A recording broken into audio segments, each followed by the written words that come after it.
потрібно, по-перше, розуміти, де знаходяться пам'ятки і що з ними робити під час деокупації, щоб мінімально пошкодити, щоб вони були мінімально пошкоджені під час бойових дій. Угу.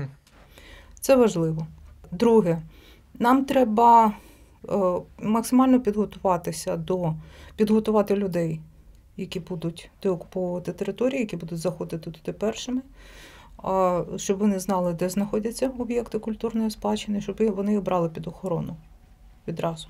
Щоб ми не отримали такий результат, як, наприклад, в Іраку. Да? Тобто є негативний досвід Іраку, коли під час деокупації було розграбовано музей. Поки одні вийшли, а інші ще не зайшли. І от в ці кілька годин абсолютно невідомі люди просто там повиносили. А потім цим торгувалося на ринках місцевих. Там, хто розумів, що це таке, продавали десь на інтернет-аукціонах, хтось на ринках продавав. Як це буває, коли люди, які не смислять нічого в тому, що таке культурна спадщина, що це не речі, а це, власне, спадщина, це речі, які не можуть бути оцінені або продані. Коли люди, які цього не розуміють, до них дориваються, вони їх перетворюють в товар. А цього допустити не можна. Третє, після деокупації. Після деокупації це цілий комплекс заходів, які будуть необхідні для того, щоб зберегти те, що лишилося. Перша і основна – це реставрація. Тобто, звичайно, що всі пам'ятки будуть пошкоджені. Навіть при умові дотримання всіх конвенцій, навіть при мінімальних потрапляннях в об'єкти культурної спадщини все одно будуть пошкодження від ведення бойових дій. Ми маємо це розуміти, і ми маємо підготувати реставраторів, архітекторів-реставраторів, які відразу почнуть ці всі споруди, наземні споруди, рятувати.